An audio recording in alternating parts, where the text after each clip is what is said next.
예, 우리 함께 찬양하기 원합니다. 찬양은 주를 향한 나의 사랑을 주께 고백하게 하소서. 같이 찬양하겠습니다.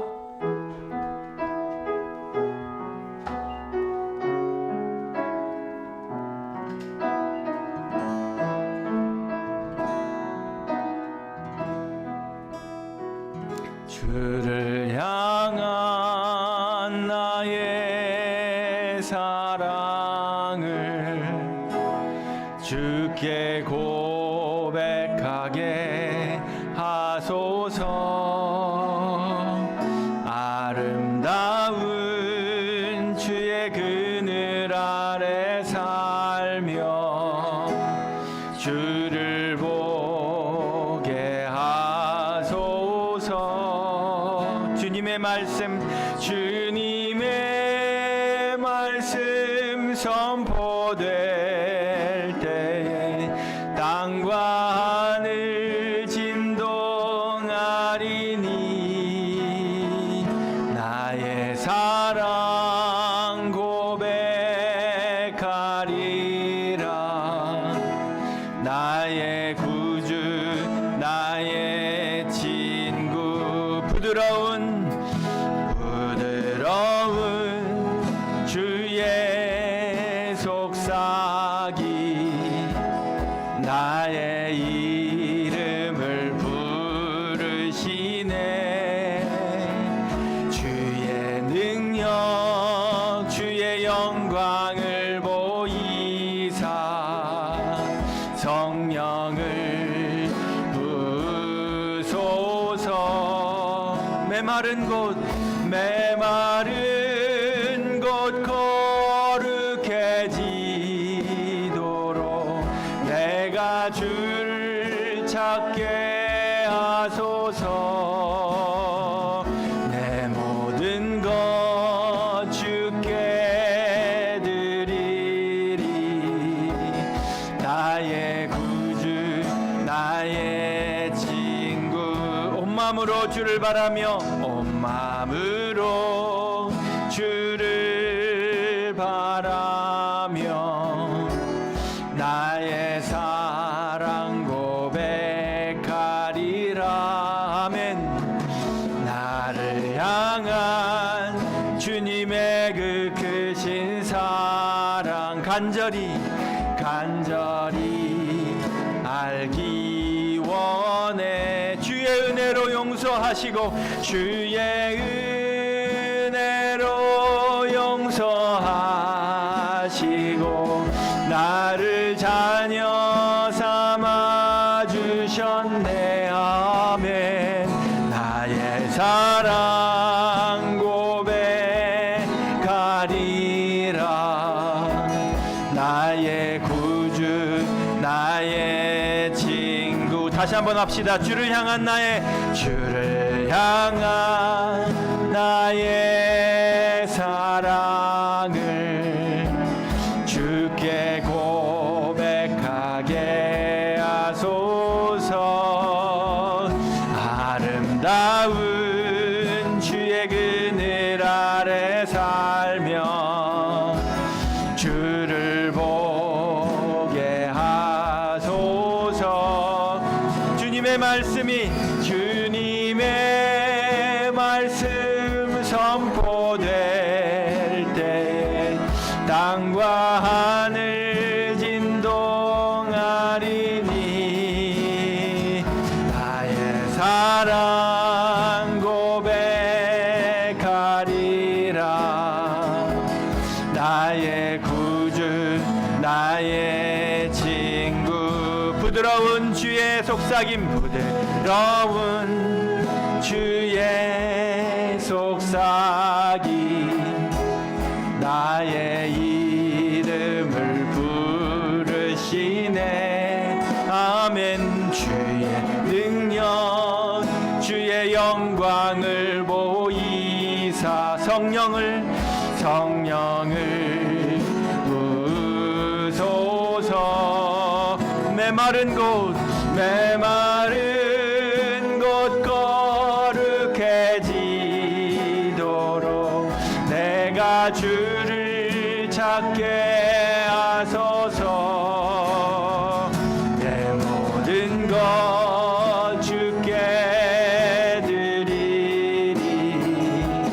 나의 구주 나의 친구. 메마른 곳 거룩해지도록 메마른 곳 거룩해지도록 내가 주를 찾게 하소서. 내 모든 것 주께 드리리. 나의 구주 나의 친구. 온 마음으로 주를 바라며 나의 사랑 고백하리라. 나를 향한 주님의 그 크신 사랑 간절히 알기 원해. 주의 은혜로 용서하시고 나를 자녀 삼아 주셨네. 나의 사랑 고백하리라. 나의 구주 나의 친구. 나의 사랑 고백하리라. 나의 사랑 고백하리라. 나의 구주 나의 친구.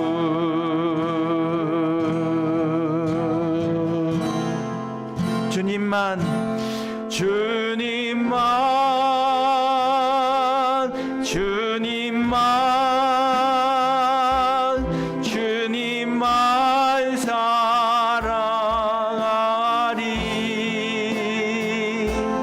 나의 왕 나의 주님 주님을 더욱 알기 원해. 나 주님께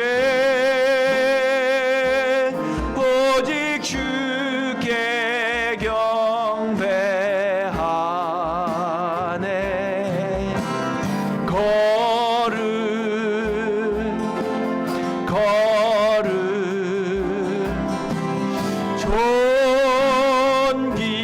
존귀하신 주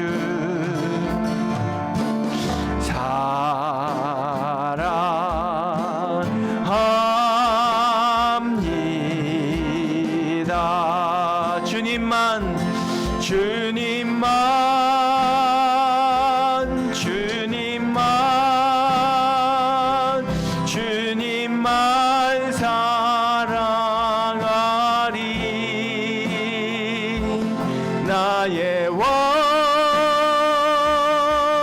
나의 주님 주님을 더욱 알기 원해. 나 주님께 오직 주께 경배하네.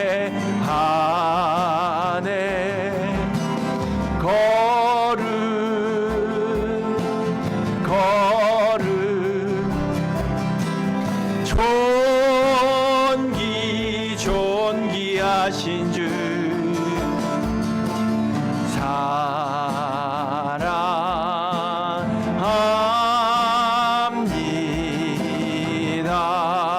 거룩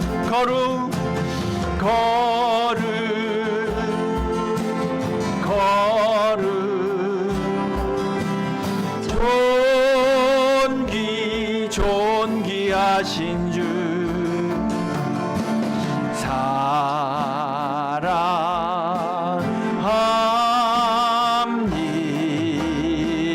한 번 더 거룩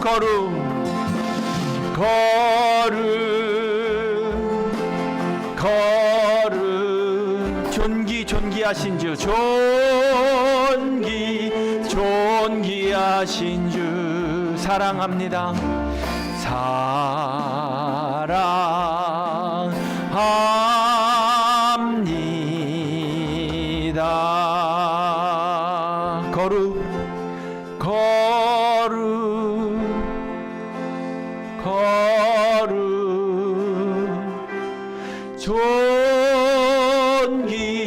존귀하신 주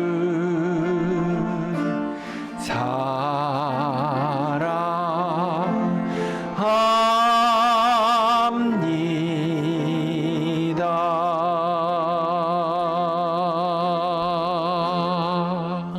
아멘. 이 시간 같이 기도하기 원합니다. 이 시간 같이 한 주간의 삶을 되돌아보며 하나님께 우리의 마음과 영혼을 드리고, 또 우리가 죄 지은 것이 있다면 하나님 앞에 고백하며 성령의 임재 가운데 아름다운 예배를 하나님께 드릴 수 있도록 우리 마음 모아 침묵으로 같이 기도하며 나아가겠습니다. 기도하겠습니다.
내가 높고 거룩한 곳에 있으며 또한 통회하고 마음이 겸손한 자와 함께 있나니 이는 겸손한 자의 영을 소생시키며 통회하는 자의 마음을 소생시키려 함이라. 내가 높고 거룩한 곳에 있으며 또한 통회하고 마음이 겸손한 자와 함께 있나니 이는 겸손한 자의 영을 소생시키며 통회하는 자의 마음을 소생시키려 함이라.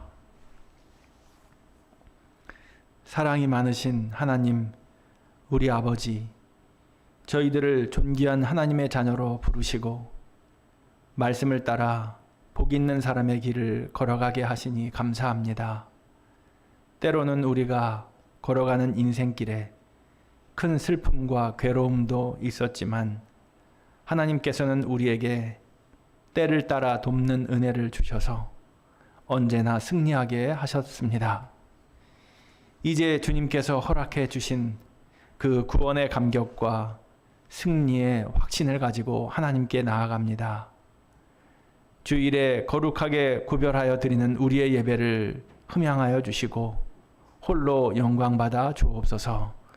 거룩하신 예수님 이름으로 기원하옵나이다. 아멘. 다 같이 일어나셔서 사도신경으로 우리의 신앙을 고백하겠습니다. 나는 전능하신 아버지 하나님 천지의 창조주를 믿습니다. 나는 그의 유일하신 아들 우리 주 예수 그리스도를 믿습니다.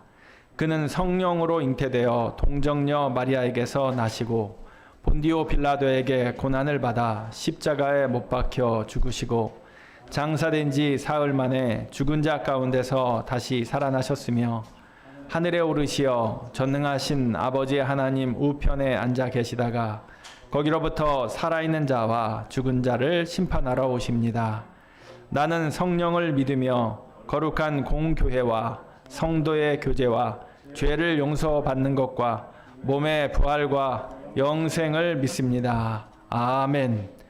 성시교도 교동문 78번입니다.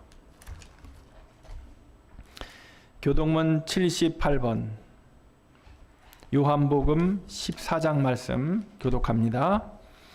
너희는 마음에 근심하지 말라. 하나님을 믿으니 또 나를 믿으라.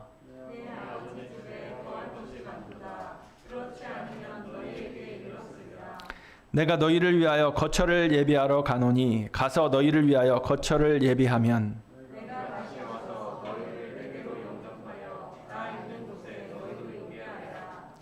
내가 어디로 가는지 그 길을 너희가 아느니라.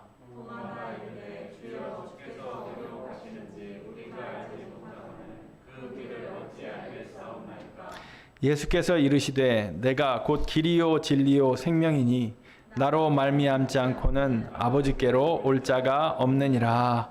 아멘. 같이 찬송합니다. 찬송가 80장입니다. 80장 천지에 있는 이름 중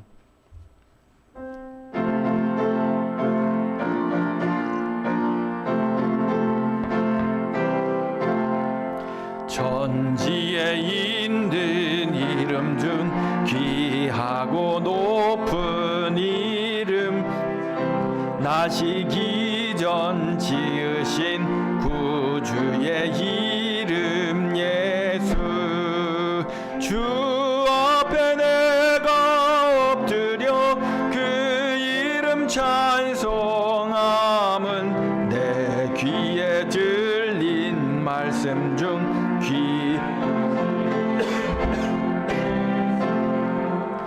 주 십자가에 달릴 때 명패에 쓰인 대로 저 유대인의 왕이요 곧 우리 왕이시라.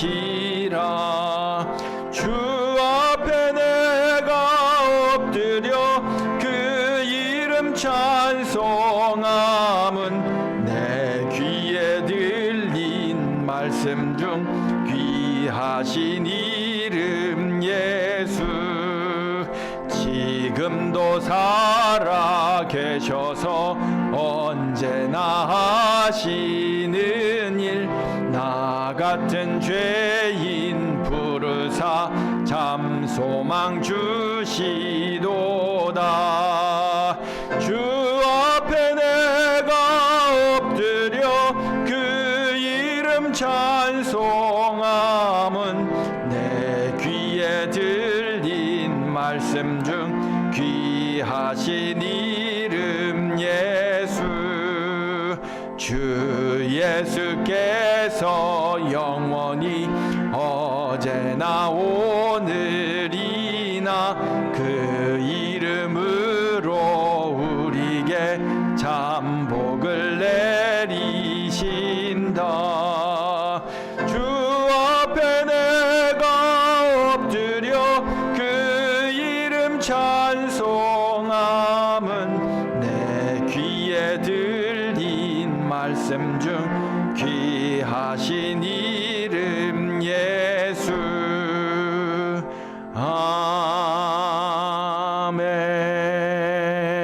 아멘. 자리에 앉겠습니다. 이 시간은 우리 예배를 위해서 교회를 위해서 강봉수 장로님 기도해 주시겠습니다. 아버지 감사합니다.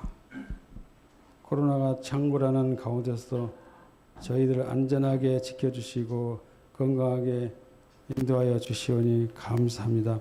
오늘도 아버지 앞에 나와 예배드릴 수 있는 은혜를 주시오니 정말로 감사합니다. 지난 한 주간 우리가 나태하고 게으르고 또 말씀에 순종하지 못하고 기도하지 못한 저희들의 죄와 허물을 용서하여 주시옵소서.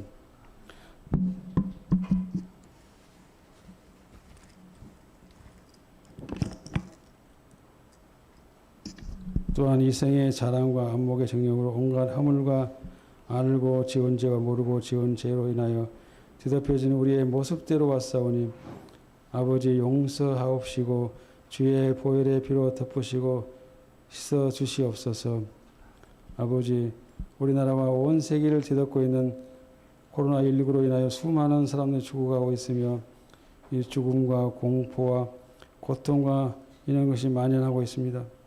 아버지, 우리 인류의 과도한 욕심과 지나친 남용을 용서하옵시고 불쌍히 여겨주시고 긍휼을 베풀어 주시어서 속히 이 코로나19가 물러갈 수 있도록 은혜를 베풀어 주시옵소서.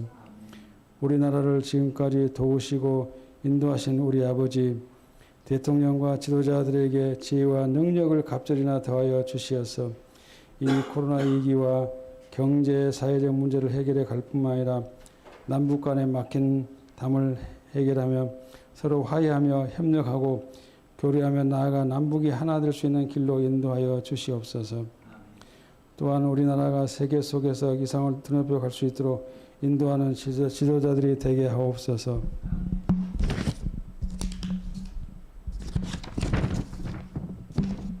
아버지, 우리 고운 한빛교회가 오직 예수 제자로 세워지는 교회 되게 하옵소서. 전도와 선교의 열정이 타오르는 교회, 기도의 불이 꺼지지 않는 교회 되기를 원합니다. 그리하여 아버지를 기쁘시게 하며 이 근동에 죽어가는 영혼을 살리는 구원의 방주가 되는 사랑과 은혜가 충만한 교회로 인도하여 주시옵소서. 이를 위하여 노심초사하시는 강태구 목사님과 사모님께 영적인 능력을 7배나 더하여 주시고 영육이 강건하며 사랑과 은혜가 충만하며 주의 사랑의 은혜가 충만한 영향력이 온 우리의 두루미치는 가운데 우리 고운 한빛교회가 차고 넘치는 은혜의 방주가 되게 하옵소서. 특별히 예정하고 있는 어린이 말씀 공부와 예배가 은혜 가운데 진행되게 하옵소서.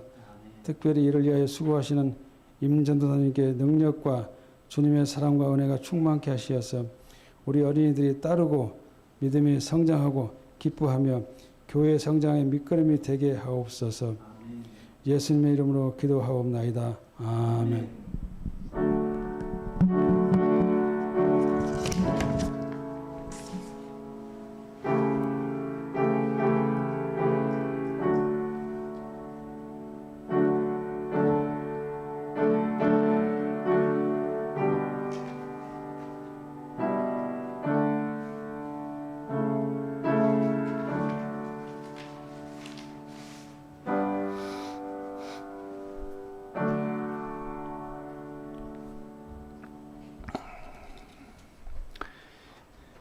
예, 오늘 우리에게 주신 하나님 말씀은 시편 25편 1절 말씀, 그리고 에스겔 23장 43절로 49절까지의 말씀 두 군데를 보겠습니다.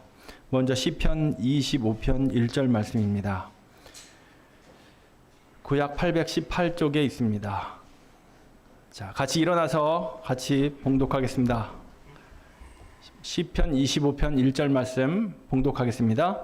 여호와여, 나의 영혼이 주를 우러러 보나이다.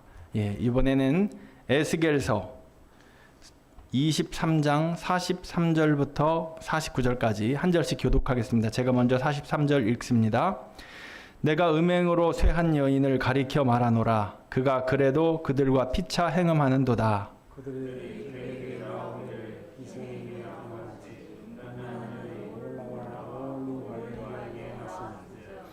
의인이 간통한 여자들을 재판함같이 재판하며 피를 흘린 여인을 재판함같이 재판하리니 그들은 간통한 여인들이요 또 피가 그 손에 묻었음이라.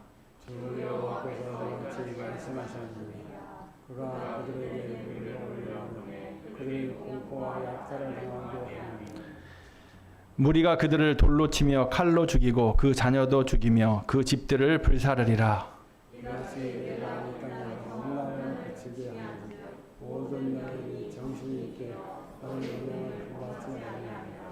49절 말씀 같이 읽습니다. 그들이 너희 음란으로 너희에게 보응한즉 너희가 모든 우상을 위하던 죄를 담당할지라. 내가 주 여호와인 줄을 너희가 알리라 하시니라. 아멘. 자리에 앉으시기 바랍니다.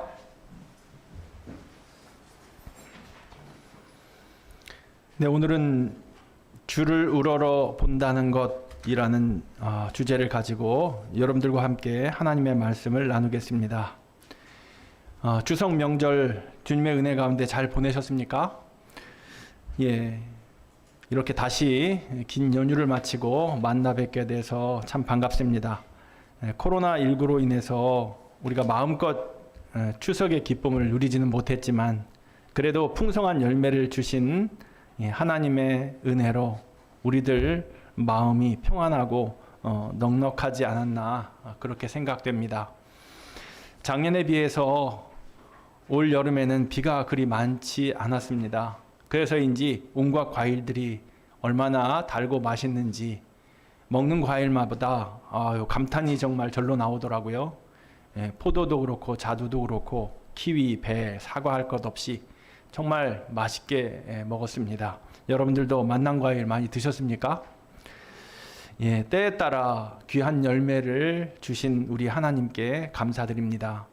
또 연휴 기간에도 우리 고운한빛교회 식구들을 지켜주시고 코로나19로부터 또 안전하게 하신 하나님을 이 시간 찬양합니다. 예, 오늘은 아까 말씀드린 것처럼 주를 우러러 본다는 것이라는 주제로 여러분들에게 말씀을 전합니다. 오늘 본문 시편 25편은 다윗이 지은 시입니다.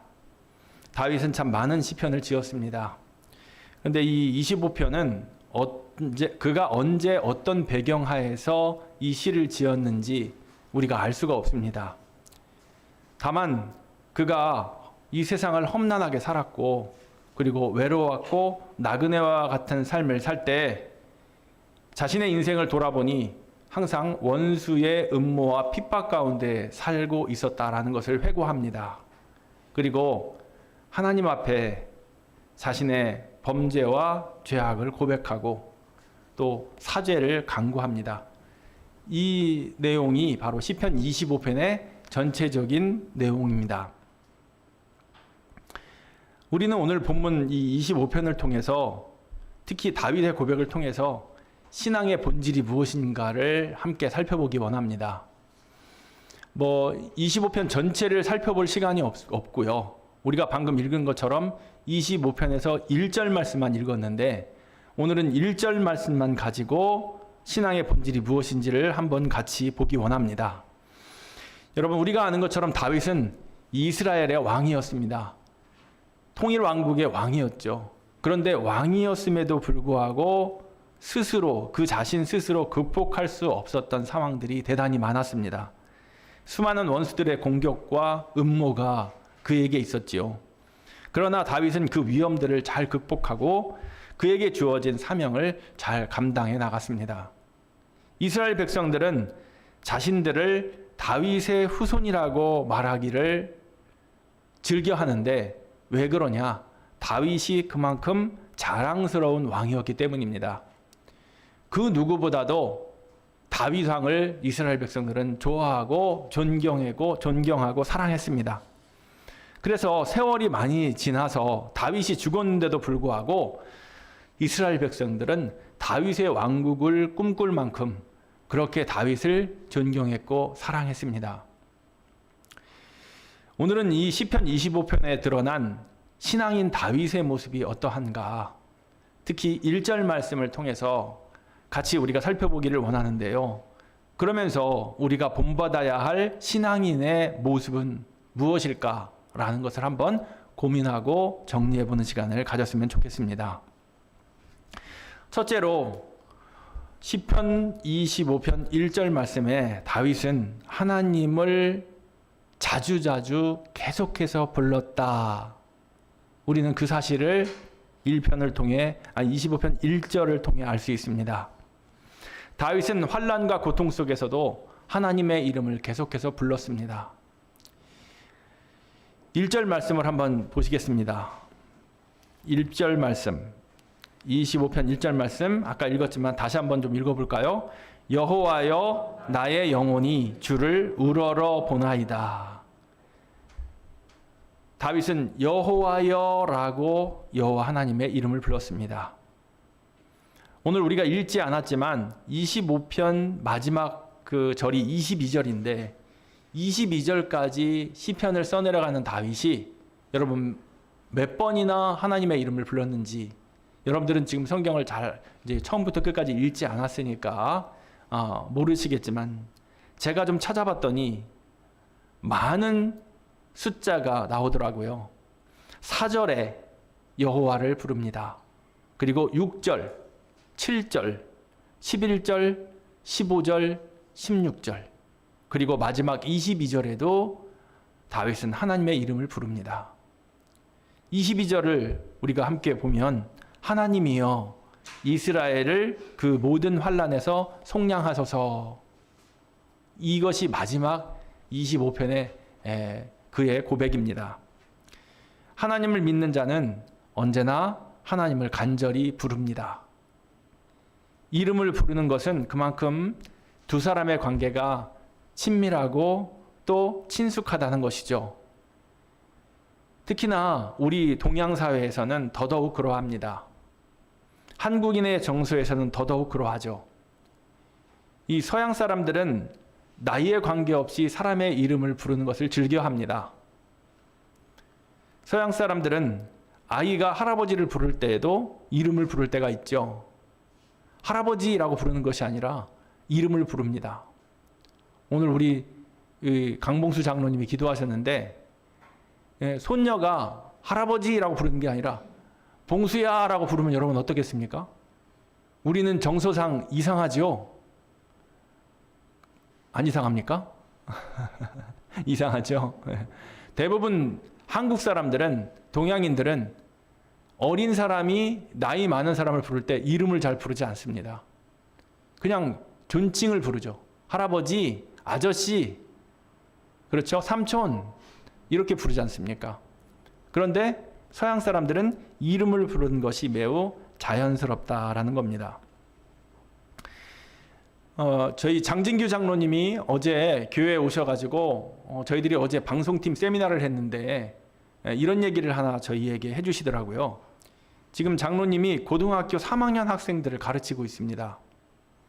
그런데 한 번은 그 고등학교 3학년 학생 중 한 사람이 장로님에게 이렇게 불렀다는 거예요. 장진규 장로님의 이름이 장진규잖아요. 그런데 그 학생이 진규쌤 이렇게 불렀다는 거예요. 지금 나이가 67세인데 장진규 장로님이 고등학교 3학년 애가 진규쌤 이렇게 불렀다라는 거예요. 마치 우리 교회 학교 선생님 중에 배어진 선생님이 있는데 배어진 선생님을 학생들이 어진쌤이라고 불렀던 거와 같은 거죠. 그런데 똑같이 불렀지만 느낌은 다릅니다. 학생들은 똑같이 불렀지만 받아들이는 사람의 느낌은 다르다라는 거죠. 장로님이 솔직하게 얘기하는데 그 고등학교 3학년 아이가 진규쌤이라고 불렀을 때 솔직히 좀 불쾌했다고 그럽니다. 마음이 불편했다라는 거죠. 어린 녀석이 어떻게 함부로 어른 이름을 막 부르냐? 라는 생각이 들었다라는 것입니다. 이런 마음이 여러분 이해가 되십니까? 저는 이해가 됩니다. 왜냐면 저도 그렇거든요. 저도 제 이름을 부르라고 지은 이름인데 어린 친구가 제 이름을 막 부르면 그렇게 아유 그래 내 이름 불렀니? 라고 반갑게 웃으면서 말하지 못할 때가 있었습니다. 그래서 장진규 장로님은 그 학생에게 이렇게 한마디 하셨답니다. 야 이 녀석아 장 선생님 하던지 아니면 장진규 선생님 해라 라고 가르쳤다라는 거예요. 제가 더 이상 이 얘기를 안 해도 여러분 무슨 말을 하는지 이해가 되셨을 줄 압니다. 이것이 바로 동양적인 사고고 한국적인 정서에서 우리는 이름에 대해서 이렇게 생각하죠. 그러니까 우리들은 나보다 어린 친구가 내 이름을 부르는 것을 그리 좋아하지 않습니다. 그래서 어쩌면 우리들 문화에서는 이 나이 차이를 극복하기가 쉽지 않죠. 한마디로 세대 차이를 극복하기가 쉽지 않다는 것입니다. 아이들이 어른들과 잘 대화하지 않으려고 하죠. 그래서 아이들은 입을 열지 않고 또 어른들이 있는 공간에 잘 오지 않습니다. 그런데 여러분, 하나님의 입장은 어떨까요? 여러분, 하나님은 어떠하실까요? 여러분, 구약 백성들은 감히 하나님의 이름을 부르지 못했습니다. 하나님의 이름은 구약에 보면 크게 세 가지 정도로 불렸습니다. 우리가 아는 것처럼 하나님, 또 여호와, 또 야훼, 또는 그냥 주님이라고 불렀죠. 그런데 모세 때에 하나님께서 자신의 이름을 알려주셨는데 스스로 있는 자, 그것이 바로 여호와라는 이름입니다. 여호와, 야훼. 그런데 이스라엘 백성들이 하나님의 이름을 제대로 부르지 못했다라는 것입니다. 왜 부르지 못했습니까? 어떻게 죄인인 인간이 거룩하신 하나님의 이름을 입에 담을 수 있겠느냐? 그래서 그들은 여호와 하나님의 이름을 부르지 못했다라는 거죠. 오히려 여호와 하나님의 이름을 부르면 범죄시했다라는 겁니다.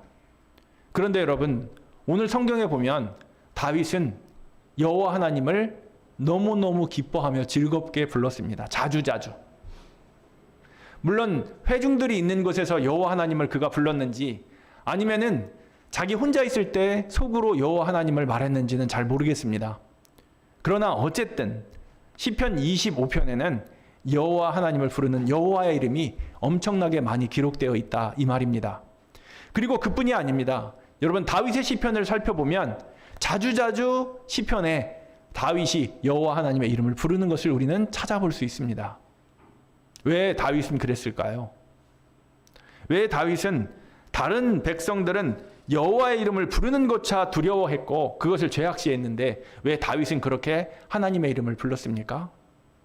여러분, 백성들은 성경에 여호와의 이름이 나오면 여호와라고 부르지 않았어요. 읽는 것도 여호와라고 읽지 않았어요. 뭐라고 읽었는지 아십니까? 그들은 여호와라는 이름이 성경에 나타나면 여호와라고 읽지 않고 아도나이라고 읽었습니다. 감히 여호와라는 이름을 입에 담을 수 없기 때문에 하나님을 그들끼리 통칭하고 있는, 부르는 다른 이름을 자기들이 정해서 아도나이라고 불렀다라는 거예요. 그리고 기도할 때에도 아도나이라고 했고 찬양을 할 때에도 아도나이라고 했다라는 거예요. 그만큼 여호와 하나님의 이름을 부르는 것을 그들은 두려워했고 죄악시했다라는 거예요. 그런데 다윗은 달랐다라는 것입니다. 다윗은 여호와 하나님을 자주자주 불렀습니다. 왜냐하면 왜 그가 여호와 하나님을 이름을 그렇게 불렀냐면 하나님께서는 하나님의 이름을 백성들이 자주자주 부르고 하나님을 찾기를 원하셨기 때문에, 그 하나님의 마음을 다윗이 알았기 때문에 다윗은 여호와 하나님을 즐겨 찾고 불렀다라는 것입니다. 하나님은 하나님의 백성들과 늘 가까이 계시기를 원합니다. 여러분, 하늘의 하나님이 백성들과 가까이 하기 위해서 처음에 어디로 내려왔습니까? 광야, 백성들이 머무는 광야, 그곳으로 내려왔습니다. 광야에서 여러분, 하나님은 어디에 머무셨죠? 백성들이 사는 텐트, 유대인들은 텐트를 치고 살았잖아요. 광야에서. 그것을 우리는 회막이라고 합니다. 또 나중에 거기에서 성막이 만들어지죠. 성막에 지성소가 생기잖아요. 거기에 하나님은 머무셨어요. 왜요? 왜 회막에, 그 텐트에? 여러분, 텐트가 하나님이 계실 곳입니까?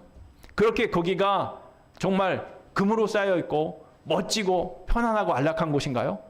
아니요. 텐트는 말 그대로 잠시 머물다 가는 곳입니다. 우리가 텐트를 언제 치죠? 어디 놀러 갈 때 하룻밤이나 이틀밤을 머물기 위해서 텐트를 치지 않습니까? 그래서 거기는 잘 갖춰져 있지 않습니다. 그런데 그곳에 하나님은 머무셨다라는 겁니다. 그리고 그 하나님은 나중에 성전을 지었을 때 성전의 지성소에서 머무셨죠. 모두가 다 회막이나 성전이나 다 특징이 뭐냐면 백성들이 거주하는 삶의 터전 안에 자리 잡고 있다는 것입니다. 달리 멀리 구별되어서 떨어져 있는 곳이 아니라 백성들과 함께 있는 그 공간 안에 하나님은 계셨다라는 겁니다. 왜? 하나님은 하나님의 백성과 가까이 계시기를 원했다라는 것입니다. 그래서 하나님은 하나님의 이름이 백성들에게 불려지기를 원했다라는 것입니다. 하나님을 찾고 하나님의 이름을 부르는 것을 하나님은 기뻐했다라는 것입니다. 그래서 다윗은 하나님을 불렀습니다. 여러분, 우리도 하나님을 불러야 합니다. 자주 불러야 합니다. 특별한 목적이 없어도 좋습니다. 이유가 없어도 좋습니다. 여러분, 사랑하는 사람이 옆에 있을 때 그 사람의 이름을 우리는 부르지 않습니까? 그 사람의 이름을 우리는 목적 없이 부를 때도 있습니다. 이유 없이 부를 때도 있습니다. 왜냐하면 그냥 부르고 싶기 때문입니다. 내가 사랑하는 사람의 이름을 부르고 싶기 때문입니다. 그리고 그 이름을 불러주면 어떻습니까? 내 이름을 불러주는 그 사람이 친근하고 사랑스럽습니다. 여러분, 요즘에 그런 얘기를 하잖아요. 물론 요즘이 아니라 예전부터 그랬는데, 아내의 이름이 사라졌다. 결혼을 하면 아내의 이름이 사라집니다. 또 어느 때는 남편의 이름도 사라질 때가 있습니다. 왜 그렇습니까? 아내의 이름을 부르지 않고 누구누구 엄마, 남편의 이름을 부르지 않고 누구누구 아빠라고 부르기 때문에요.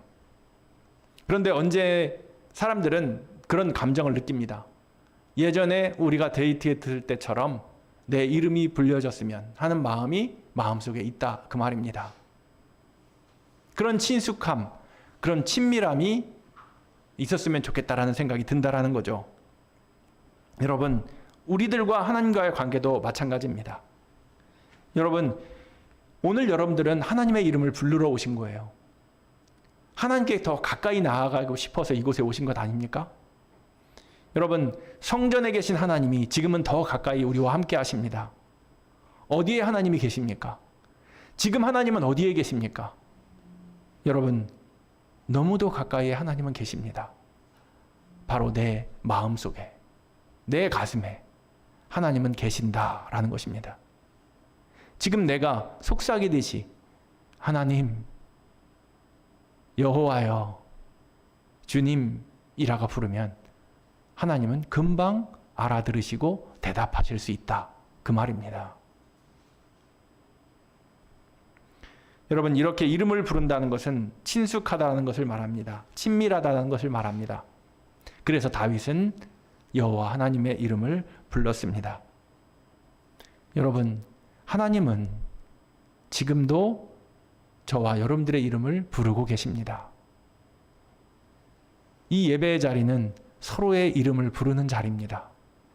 우리는 여호와 하나님을 찾고 하나님은 우리의 이름을 부르십니다.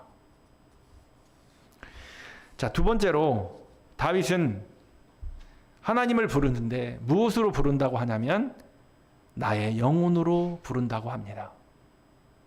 자, 오늘 25편 1절 말씀을 다시 한번 읽어보겠습니다. 여호와여, 나의 영혼이 주를 우러러 보나이다. 무엇이 주를 우러러 본다고 그럽니까? 나의 영혼입니다. 다윗은 그의 영혼이 하나님 앞에 있다고 말합니다. 그의 몸, 육신이 아니라 영혼이 하나님 앞에 있다고 말합니다. 우리 영혼은 영이신 하나님과 교통하는 통로입니다. 영혼은 히브리 말로 네페시라고 합니다. 네페시는 숨, 호흡, 생기라는 뜻으로 번역되죠. 여러분, 우리가 하나님이 아담을 만들 때 코에다 무엇을 불어넣으셔서 생명이 되게 하셨습니까? 하나님의 숨, 생기, 이것을 불어넣어서 그를 생명이 되게 하셨습니다. 여러분, 우주 만물 가운데 하나님의 숨, 하나님의 호흡, 하나님의 생기를 불어넣어 주신 것은 단 하나밖에 없어요. 바로 인간입니다. 그만큼 하나님은 인간을 사랑하셨고 우리와 함께 교통하기를 원하신다라는 겁니다. 우리의 영혼으로, 우리의 영으로 하나님의 영과 소통하기를 원하신다라는 것입니다. 다윗이 그의 영혼이 하나님 앞에 있다고 고백하는 것은 그가 하나님의 영 속으로 깊이 들어가 관계하고 싶다는 그런 표현입니다. 그 자신의 출발이 그의 근원이 애초에 하나님 속에 있었기에 그는 하나님 품으로 다시 돌아가고 싶었던 것입니다. 본능적으로 다윗은 하나님의 품만이 그가 평안히 거할 수 있는 피난처라는 것을 느꼈습니다. 그의 영혼이 하나님께 향해 있는 한 하나님은 그의 영원한 안식처였고 그리고 원수들의 공격을 피할 수 있는 든든한 요새였다라는 것이죠. 우리는 하나님 앞에 설 때에 하나님을 부를 때에 우리의 영혼으로 서고 영혼으로 불러야 합니다. 지금이 바로 그 순간입니다. 내 영혼의 상태가 어떠한가에 따라 하나님과의 관계는 깊어지기도 하고 또 멀어지기도 합니다. 여러분, 예수님 시대에 예수님이 바리새인과 서기관들을 매우 질책했습니다. 왜 질책했습니까? 그들의 껍데기만 남은 형식주의 때문이었습니다. 한마디로 겉과 속이 달랐기 때문이죠. 그들은 하나님께 기도하고 또 금식하며 그들의 11조를 바쳤다고 말했지만 실은 그것은 거칠에 불과했다라는 것입니다. 무슨 말이냐? 그들의 영혼을 드리지 않았다라는 것입니다. 하나님 앞에 그들의 영혼을 드리지 않았다라는 것입니다. 그래서 그들은 예수님께 책망을 받았다는 것이죠. 내 영혼의 상태가 맑고 건강하면 하나님의 말씀이 잘 깨달아지고 하나님께 올리는 기도도 아름답게 올려집니다. 그래서 우리들의 아름다움은 육체에 있지 않고 영혼의 아름다움에 있는 것입니다.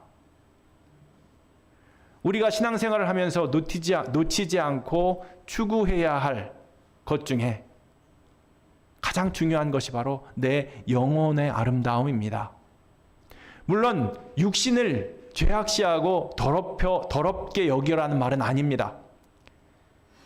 우리는 육신도 부활하고 영혼도 부활합니다. 우리의 몸과 영혼은 다 중요합니다.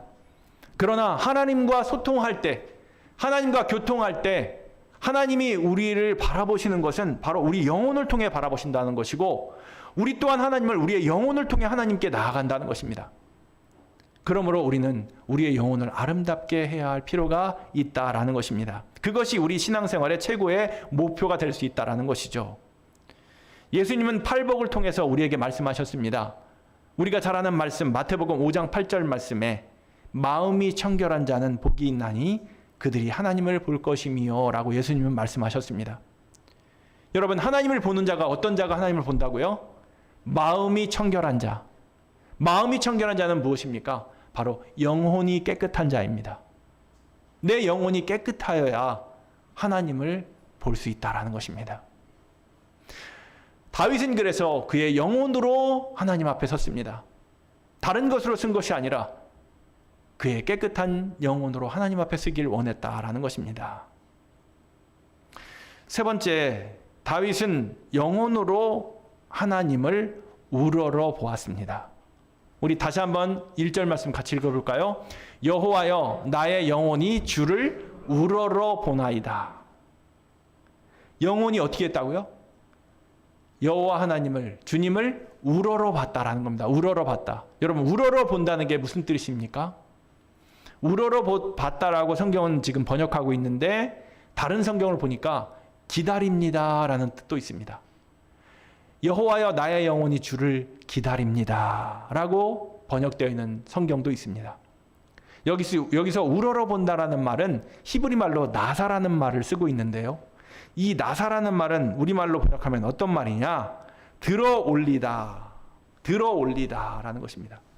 옮겨지다, 그런 뜻을 갖고 있습니다. 무엇을 들어올리느냐? 여러분, 우리가 하나님을 예배할 때 이렇게 예배하는 모습을 봤을 거예요. 여러분, 이스라엘의 통곡의 벽 앞에 가면 이스라엘의 그 유대인들이 하나님 앞에 기도를 하는데 어떻게 기도합니까? 무릎을 꿇고 손을 들고 하나님께 기도합니다. 이게 바로 들어올리다, 손을 들어올리다. 그리고 무릎을 꿇고 손을 들어 찬송합니다. 하나님을 찬송합니다. 그리고 하늘을 향해 얼굴을 들고 하나님을 찬송하고 기도합니다. 이것이 바로 우러러 보는 것입니다. 내 영혼으로 내 영혼으로 하늘을 향해 하나님께 집중하는 것입니다. 상황과 여건이 어떻든 간에 환난 중에 있어도 흔들리지 않고 오로지 하나님만을 주목하고 하나님께 집중한다는 그런 표현입니다. 신앙은, 여러분, 우리의 신앙은 내 생명을 지탱하고 계시는 주님께 나의 모든 것을 바쳐 그분이 나의 구원자이심을 고백하고 나아가는 것이 우리의 신앙입니다. 나를 주인 삶는 삶을 내려놓고 내가 주인이 아니라 내가 찬양하고 기도로 올려드린 하나님이 나의 주인 되십니다. 라는 고백을 가지고 옛 삶을 버리고 다시 하나님께 나아가는 것이 신앙입니다. 오직 주님을 기쁘시게 하고 주님께만 영광을 돌려 내 영혼이 만족하고 행복하게 되는 것이 바로 신앙의 본질이다라는 것입니다.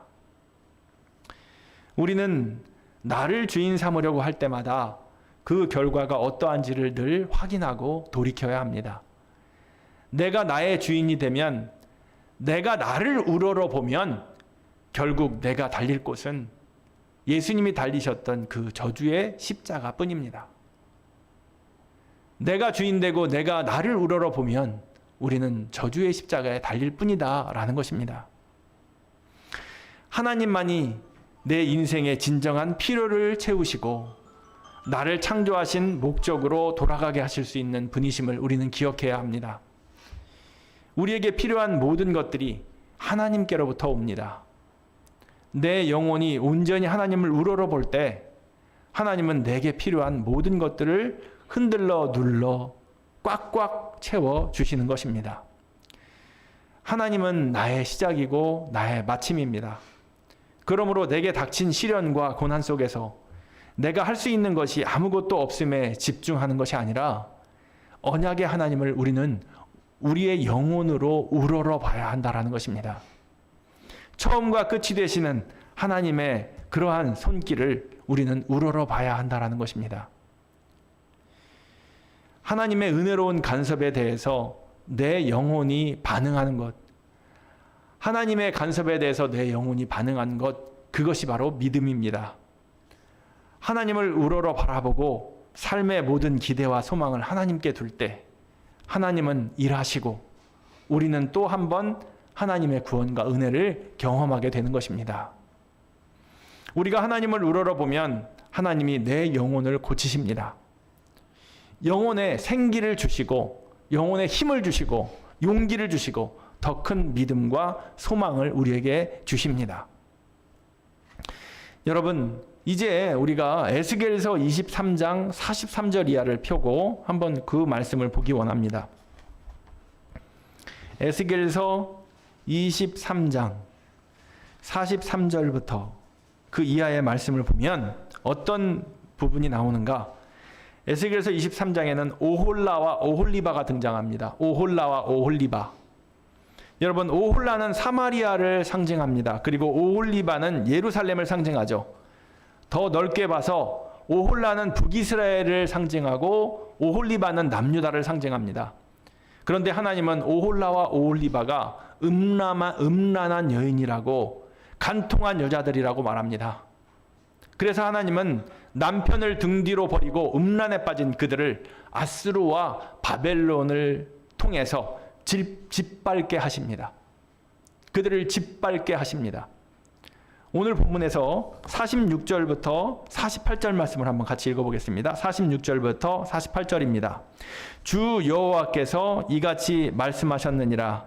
그들에게 무리를 올려보내 그들이 공포와 약탈을 당하게 하라. 무리가 그들을 돌로 치며 칼로 죽이고 그 자녀도 죽이며 그 집들을 불사르리라. 이같이 내가 이 땅에서 음란을 그치게 한즉 모든 여인이 정신이 깨어 너희 음행을 본받지 아니하리라. 이게 오늘 본문에서 하나님의 말씀인데 이 말씀의 핵심은 무엇입니까? 북이스라엘과 남유다를 패망케 하신다라는 것입니다. 오홀라와 오홀리바가 음란한 여인이 됐고 간통한 여자들이 되었기에 하나님은 북이스라엘과 남유다를 패망케 하실 것이다라는 겁니다. 그들이 왜 패망했습니까? 결국 그들은 다 패망했습니다. 왜 패망했습니까? 그 이유가 무엇이냐면 바로 신앙의 본질을 잃어버렸기 때문입니다. 신앙의 본질. 여러분, 그들은 신앙의 본질을 버렸습니다. 오홀라와 오홀리바, 북이스라엘과 남유다는 하나님의 이름을 부르지 않았습니다. 하나님을 찾지 않았습니다. 부르긴 했어도 자신들의 영혼으로 하나님을 부르진 않았습니다. 자신들의 영혼으로 하나님을 찾지 않았습니다. 그들의 영혼은 다시 회복될 수 없을 만큼 썩고 부패했습니다. 그래서 그들은 하나님을 우러러 보지도 못했습니다. 감히 하늘을 향해 하나님을 우러러 보지도 못했습니다. 하나님과의 언약을 저버렸습니다. 하나님이 아무리 불러도 남편인 하나님을 버리고 그들은 돌아오지 않았습니다. 그래서 그들은 패망했습니다. 여러분, 이제 말씀을 마칩니다. 여러분, 지금 환난 가운데 있습니까? 여러분, 고통 가운데 있습니까? 다윗처럼 하나님의 이름을 부르시기 바랍니다. 더 자주 부르시고 찾으시기 바랍니다. 더 자주 간절히 여러분들의 영혼으로, 내 영혼으로 하나님의 이름을 부르고 하나님 앞에 나아가시기 바랍니다. 하나님을 우러러 보시기 바랍니다. 하나님께 소망을 두시기 바랍니다. 그것이 신앙의 본질입니다. 어떠한 상황 가운데서도 하나님을 찾고 하나님의 이름을 부르고 그리고 내 영혼으로 하나님을 우러러 보는 것. 그럴 때 우리는 오홀라와 오홀리바처럼 멸망에 이르지 않고 소망을 주신 하나님, 우리에게 위로를 주신 하나님, 우리의 약속을 이루신 하나님을 우리는 만날 수 있다라는 것입니다. 하나님께서, 우리 아버지께서 우리가 하나님을 울어보며 나아갈 때 우리를 고치시고 싸매주시고 또 우리의 영혼을 새롭게 해 주실 것입니다. 우리 같이 찬양하기 원합니다. 찬양은 아바 아버지라는 찬양입니다. 이 찬양하고 우리 드려진 헌금 봉헌하도록 하겠습니다.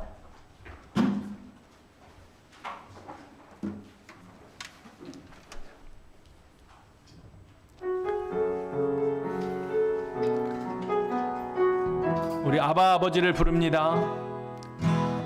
아바 아버지, 아바 아버지, 나를 안으시고 바라보시는 아바 아버지, 우리의 영혼으로 아바 아버지, 아바 아버지, 나를 도우시고 힘주시는 아버지.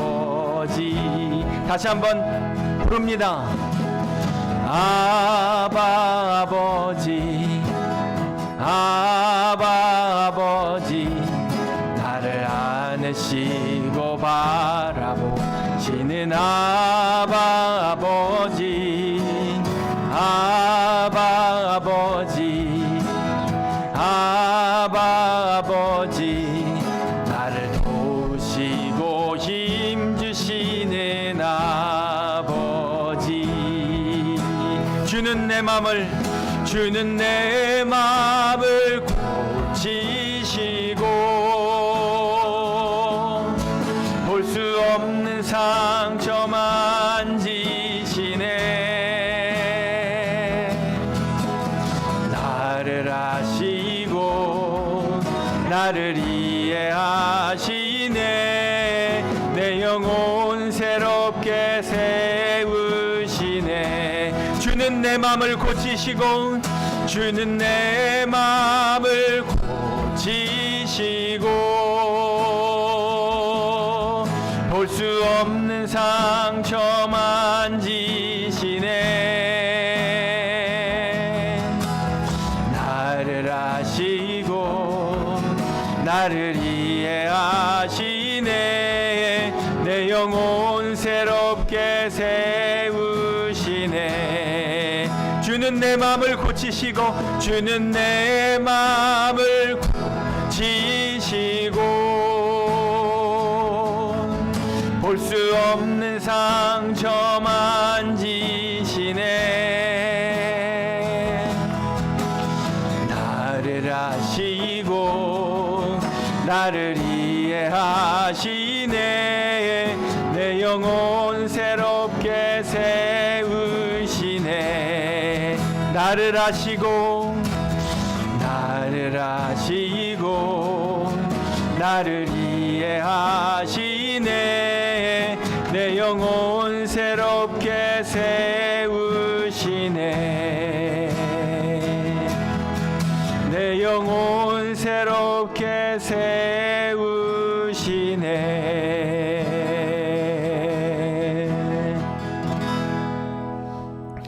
하나님 아버지, 우리도 다윗처럼 언제 어느 때나 어디서나 간절히 하나님 아버지의 이름을 부르기 원합니다.